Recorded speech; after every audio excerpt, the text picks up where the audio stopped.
Assalamualaikum dan salam sejahtera.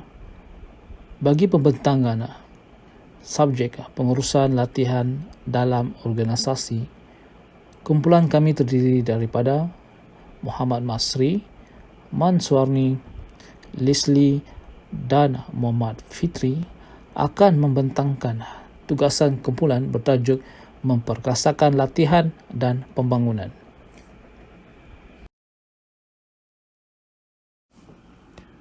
Assalamualaikum dan salam sejahtera. Saya Muhammad Masri akan menerangkan definisi latihan dan pembangunan hasil daripada kajian.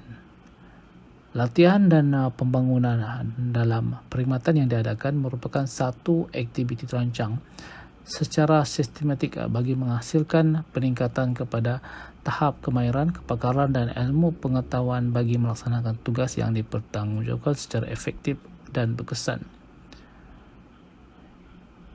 McLagan 1997, latihan didefinisikan sebagai matlamat penyampaian latihan untuk para pekerja sebagai asas kepada pengurusan sumber manusia dalam organisasi. Manakala menurut Muhammad Nur dan Nur Asman 2011, latihan merupakan kemahiran asas diperlukan bagi melaksanakan tugas atau pekerjaan dalam aktiviti harian dan merupakan cara yang berkesan bagi mengubah tingkah laku. Pembangunan kerjaya didefinisikan sebagai satu proses yang berterusan melibatkan pergerakan oleh individu melalui beberapa peringkat dalam kehidupan dan setiap peringkat mempunyai tema, isu dan tugasnya yang tersendiri mengikut Nurhaini 2009. Kepentingan latihan dan pembangunan. Terdapat 4 kepentingan latihan dan pembangunan. Yang pertama adalah orientasi pekerja baru. Bagi pekerja baru yang menyertai organisasi atau syarikat, latihan merupakan aspek yang sangat penting bagi memudahkan pelaksanaan tugas yang baru dijalankan dengan berkesan.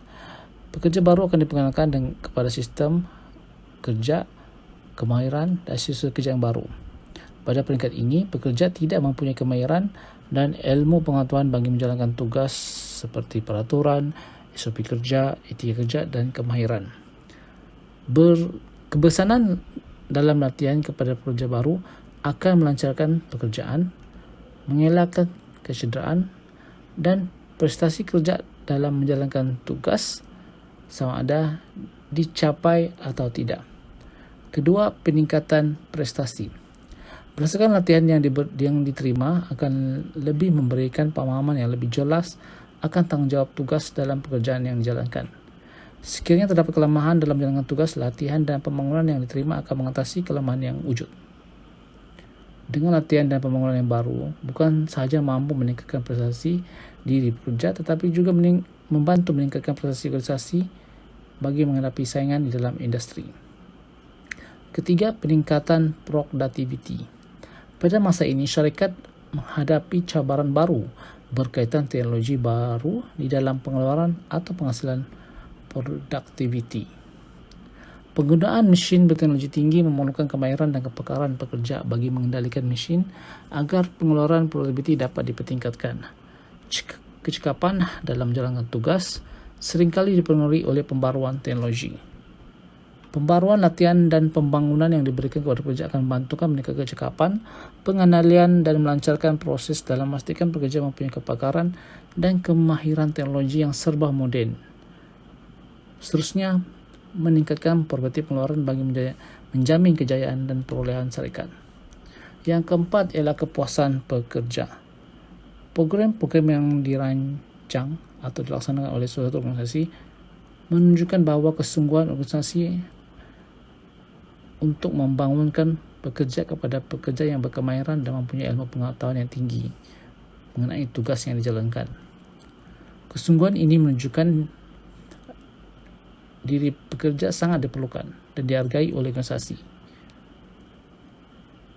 Latihan juga akan membolehkan pekerja menguasai tugas dengan efisien dan berkesan tanpa halangan. Secara tidak langsung akan melahirkan diri pekerja kepuasan di dalam diri akan latihan dan pembangunan yang telah dipelajari yang memudahkan urusan kerja yang dilaksanakan tanpa pengawasan dan bimbingan.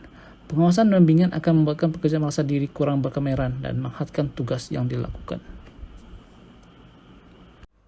Assalamualaikum dan salam sejahtera. Saya Mansuarni binti Baba, nombor metrik 260943. Yang seterusnya ialah isu dan cabaran dalam pengurusan latihan. Di antara isu-isu dan cabaran dalam pengurusan latihan ialah seperti penyertaan pekerja dalam latihan, kandungan modul latihan tidak bersesuaian, kualiti latihan, kewangan tenaga pengajar tidak berkemahiran dan kuantiti latihan yang terhad. Penyertaan peserta dalam latihan dan pembangunan. Modul latihan yang dilaksanakan perlulah mengikut bidang pekerjaan atau deskripsi tugas yang dipertanggungjawabkan. Majikan perlu teliti dan bijak dalam menentukan siapa pekerja yang perlu mengikuti modul latihan dan pembangunan yang dirancang. Pemilihan pekerja yang salah akan menyebabkan pembaziran dan membantukan pembangunan pekerja.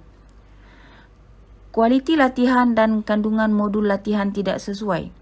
Pengurusan latihan juga perlu memastikan modul-modul pengajaran perlulah mencapai standard yang dikehendaki bagi memastikan pekerja dapat mengadaptasi segala ilmu pengetahuan dan kemahiran yang dipelajari di persekitaran pekerjaan sebenar. Modul-modul juga perlulah terkini selaras dengan peredaran teknologi dan keadaan semasa. Seterusnya, sumber kewangan. Kebijaksanaan dalam pengurusan kewangan atau bajet bagi mengadakan latihan dan pembangunan perlu diambil berat agar pembaziran kewangan tidak berlaku. Berdasarkan kajian oleh Ginsberg 1997, latihan yang efektif akan menjimatkan wang bagi mengurangkan pembaziran akan pekerja yang kurang mahir dan efisien. Tenaga pengajar tidak berkemahiran. Tidak mahir dan berpengalaman merupakan punca mengapa peserta tidak dapat menguasai atau tidak berminat akan modul yang disampaikan. Apabila pengajar tidak berkemahiran, sesebuah majikan atau organisasi terpaksa mencari tenaga pengajar di luar organisasi yang berpengalaman. Ini secara langsung menyebabkan peningkatan kos atau bajet perbelanjaan kewangan organisasi bagi mendapatkan tenaga pengajar yang berkemahiran. Seterusnya ialah kuantiti latihan yang terhad. Tempoh masa latihan yang diambil bagi melengkapkan modul perlu menepati keseluruhan modul pengajaran. Sekiranya jumlah tempoh masa yang melengkapkan sesuatu modul terlalu singkat, ini menyebabkan modul pembelajaran tidak dapat disampaikan sepenuhnya kepada para peserta. Seterusnya, kesan latihan dan pembangunan kepada organisasi. Organisasi mengharapkan kesan dan impak yang tinggi akan latihan dan pembangunan yang dilaksanakan kepada pekerja, mendatangkan kebaikan dan faedah kepada organisasi. Terdapat beberapa kajian yang telah dilakukan mengenai kesan latihan dan pembangunan kepada organisasi. Di antaranya adalah kajian daripada Herman 1992 menerangkan bahawa terdapat 3 keuntungan daripada program latihan, iaitu perbelanjaan organisasi dalam dikurangkan. Apabila pekerja menjalani latihan, pekerja dapat menjalankan kerja dengan betul, mengatasi kelemahan dalam kerja dan mengelakkan kemalangan semasa bekerja. Kedua ialah pendedahan kepada program latihan. Pekerja akan mempunyai objektif dan sasaran kerja berdasarkan daripada organisasi terhadap kerja yang dilakukan. Ini akan menyebabkan pekerja akan sentiasa berusaha bagi mencapai objektif dan sasaran kerja semasa di tempat kerja. Yang ketiga adalah berdasarkan daripada latihan, pekerja dapat menghasilkan kerja dan produktiviti barang atau perkhidmatan yang berkualiti tinggi. Ini menyebabkan pelanggan berpuas hati terhadap barangan dan perkhidmatan yang diberikan, seterusnya meningkatkan kesetiaan pelanggan terhadap organisasi. Berdasarkan kepada kajian Black and Lynch 1996, Armstrong 2006 bahawa kesan utama latihan terhadap organisasi disimpulkan adalah seperti berikut. Yang pertama, menambahkan kuantiti dan kualiti output organisasi. Yang kedua, mengurangkan kos dan perbelanjaan organisasi. Yang ketiga, mengurangkan risiko melaksanakan proses-proses. Yang keempat, meningkatkan peluang kerjaya organisasi. Yang kelima, memelihara kestabilan organisasi dan mengukuhkan organisasi. Dan yang keenam, memperbaiki pengurusan organisasi. Sekian, terima kasih. Salam sejahtera kepada doktor dan rakan-rakan sekalian. Saya Leslie bin Pius, nombor metrik 260940 akan meneruskan tajuk seterusnya, iaitu faktor penyumbang kepada kegagalan latihan dalam organisasi. Kegagalan latihan dan pembangunan dalam organisasi disebabkan beberapa faktor utama seperti pengurusan latihan dan pembangunan yang tidak efektif. Peranan dan tanggung jawab pengurusan latihan sangat besar kepada pembangunan pekerja. Pengurusan latihan yang tidak cekap dan teliti akan modul latihan yang ingin dilaksanakan kepada pekerja akan menyebabkan pekerja tidak menerima impak yang positif. Selain itu, kaedah latihan yang tidak sesuai juga merupakan penyumbang kepada kegagalan dalam latihan organisasi. Teknik latihan dan pembangunan merupakan elemen yang perlu dititikberatkan oleh tenaga pengajar atau fasilitator. Kemajuan teknologi dan peredaran massa seringkali mempengaruhi teknik latihan dan pembangunan. Pemilihan ini sangat penting dan perlu dikemaskini dari semasa ke semasa agar dapat menarik minat para pekerja. Objektif yang tidak jelas juga merupakan salah satu faktor utama penyumbang kepada kegagalan dalam latihan. Organisasi sangat perlu menetapkan objektif sebenar mengapa seseorang pekerja perlu melibatkan diri dalam latihan yang akan dilaksanakan. Ini adalah karena objektif akan menentukan impak dan kesan yang akan diterima oleh para pekerja. Kegagalan organisasi dalam menentukan objektif utama akan menyebabkan kerugian masa, tenaga dan keuangan kepada pekerja dan organisasi. Faktor yang terakhir adalah kurangnya motivasi dalam latihan dan diri peserta. Motivasi secara tidak langsung mampu merangsang dan mempengaruhi prestasi pekerja karena ianya akan mencetuskan dorongan dan semangat bagi meningkatkan prestasi. Keengganan pekerja untuk menyertai latihan dan pembangunan yang dirancang akan menyebabkan pekerja tidak dapat meningkatkan prestasi kerja selari dengan peredaran massa dan perkembangan teknologi. Ini akan menyebabkan pekerja akan berada di tahap yang sama. Menurut kajian Nowi tahun 1986, motivasi latihan merupakan keinginan pada pelatih bagi mempelajari model program latihan dan seterusnya menggunakan pengetahuan serta kemahiran model program untuk diaplikasikan di tempat kerja. Sekian, terima kasih. Assalamualaikum dan salam sejahtera. Nama saya Muhammad Fitri bin Muhammad Saleh. Nombor matriks 260956 akan membentangkan tajuk Strategi untuk mengatasi kegagalan latihan dalam organisasi. Kegagalan latihan dalam organisasi akan mendatangkan kesan dan impak yang terdapat dalam prestasi pekerja dan organisasi. Namun begitu, kegagalan dapat dielakkan sekiranya faktor-faktor penyebab kepada kegagalan dapat diatasi dengan strategi-strategi yang berkesan oleh organisasi.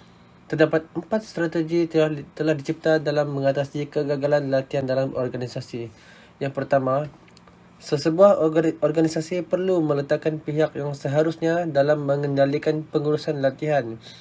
Bagi memastikan program latihan dan pembangunan berjalan dengan lancar dan berkesan, organisasi perlu memilih individu atau pihak yang mempunyai kelayakan, kemahiran dan berpengalaman dalam melaksanakan program latihan dan pembangunan.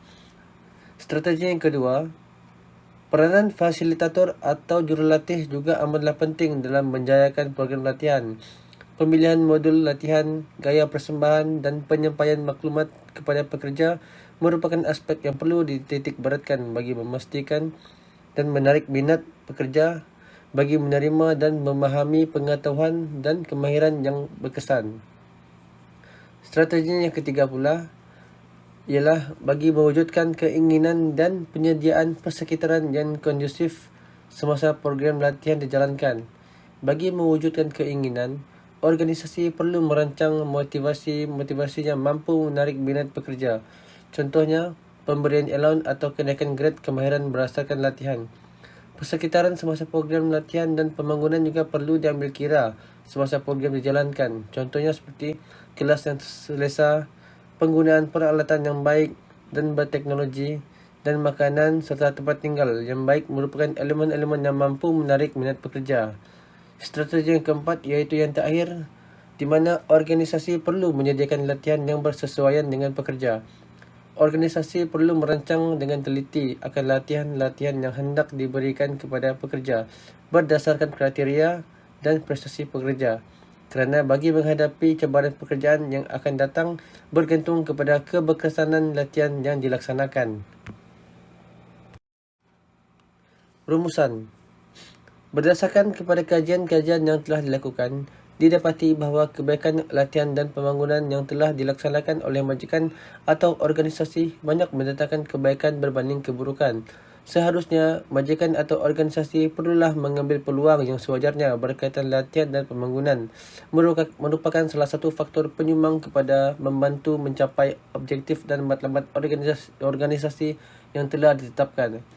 Penekanan akan kepentingan kebahagiaan latihan dan pembangunan perlu dititik beratkan bagi menjamin keberkesanan modul latihan dan pembangunan yang berkualiti dapat mempertingkatkan ke tahap yang seharusnya bagi penyediaan pekerja-pekerja yang mampu menghadapi apa jua cabaran pada masa hadapan.